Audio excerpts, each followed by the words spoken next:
Hello আসসালামু আলাইকুম guys, welcome my suddenly new blog.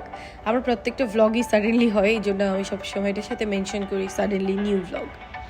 So সকাল সকাল আজকে উইকেন্ড ছিল, আমাদের উঠতেও একটু লেট হয়ে গেছে, বাট আজকে ঘুমটা ভাঙছে রাকিন ভাইয়ার কলে। আজকে রাকিন ভাইয়া আর স্বামী ভাবি গেছিল হচ্ছে স্বামী ভাবির পাসপোর্টের একটা কাজে পুত্রজায়াতে।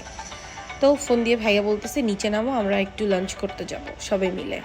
তো যেমন কথা তেমন কাজ, সকাল সকাল ঘুম থেকে উঠেই আমরা বের হয়ে পড়লাম, হাত মুখ ধুয়ে সুন্দর আকাশ দেখতে দেখতে আমরা লাঞ্চের জন্য যাচ্ছিলাম। তো এখানে একটু জ্যাম ছিল, তো জ্যামের মধ্যে দাঁড়ায় আমি আর আবিদ গান শুনতেছিলাম আর কথা বলতেছিলাম। কি যেন একটা গান চলতেছিল, আমার খুব পছন্দের গান। গানটা শুনতে শুনতে আবার ফোন একবার পড়েও গেছিলো এর মধ্যে। পরে ফোনটা আমি উঠাই নিচ্ছি, আর প্রচুর পরিমাণ রোদ লাগতেছে, তো সানগ্লাস আমার চুল থেকে বেরোচ্ছিল না ঘুমের মধ্যে, এই জন্য ভালো একটু সানগ্লাস পরে পোজ দিই, তাহলে আমাকে একটু বেশি সুন্দর লাগবে। এদিকে আবিদও একটা সানগ্লাস নিছিল, কিন্তু ও হচ্ছে ওর আইগ্লাস ছাড়া কিছু দেখতে পায় না, তাই ও সানগ্লাসটা খুলে রেখে আইগ্লাস পরে ড্রাইভিং করতেছিল। পরে কি আমরা গান টান গাইতে গাইতে চলে গেলাম। ওইদিকে আবার হচ্ছে জিসান ভাইয়া আর কা আর স্বামী ভাবি ওর আগেই পৌঁছে গেছে। এই যে আমরা পৌঁছে গেলাম, 3 লেডিস, আমরা একটু সুন্দর ভিডিও নিচ্ছিলাম, স্ন্যাপ নিচ্ছিলাম ওখানে যেয়ে। কারণ আমরা যেখানে গেছি এটা হচ্ছে আমাদের সব থেকে ফেভারিট জায়গা মালয়েশিয়াতে। এখানে অনেক সুন্দর একটা ল্যাম্পশ্যাং পাওয়া যায়, very tasty and very convenient.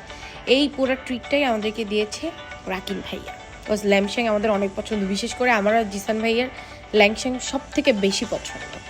তো আমরা ওখানে গেছি, ওরা এত পরিমাণ খাবার দেয় যে আগে আমরা 4 জন যে খেতাম আমরা মনে করতাম এটা মেবি 6 জনের খাবার, কিন্তু আসলে 6 জন না, এটা শেষ করতে মিনিমাম 10 জন লাগবে, এত বেশি খাবার। তারপর কি আবার আমরা সুন্দর আকাশ দেখতে দেখতে চলে যাচ্ছি। যে গাড়িটা হচ্ছে ভাইয়াদের গাড়ি।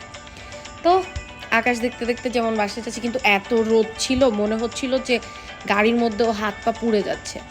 তারপর আমরা বাসাতে না যেয়ে আমরা হচ্ছে এমএসইউতে গেছিলাম, আবিদা ইউনিভার্সিটিতে, যেহেতু ওর একটা আই কার্ড ছিল, ওটা ভার্সিটি থেকে ওকে দিবে, এই জন্য ওকে ডাক দিছিল যে তুমি এসে নিয়ে যাও।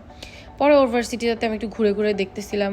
ওদের ভার্সিটির প্রত্যেকটা ফ্লোরে এরকম এরকম করে এক একটা সুন্দর সুন্দর জিনিস মানে বানানো। এটা আসলে কিসের জন্য বানানো আমি জানি না। এটা হচ্ছে ওর ক্যাম্পাসের আউটসাইড, অনেক সুন্দর। আমি এখানে মাঝে মাঝে এসে বসি, আমার খুব ভালো লাগে। তারপর কি ঘুম দিছিলাম, আবার ঘুম থেকে উঠে রাতের বেলা ভাবলাম যে আরেকবার বেরোনো উচিত, কারণ সন্ধ্যার দিকে আমার একটা অভ্যাস হয়ে গেছে বেরোনো আমাদের। তারপর বের হয়ে এই যে আমি আর স্বামী ভাবি ম্যাঙ্গা জুস খাচ্ছিলাম, এক্সট্রা জুস ম্যাঙ্গা, খুব ফেভারিট। বাই বাই গাইস, আল্লাহ হাফেজ।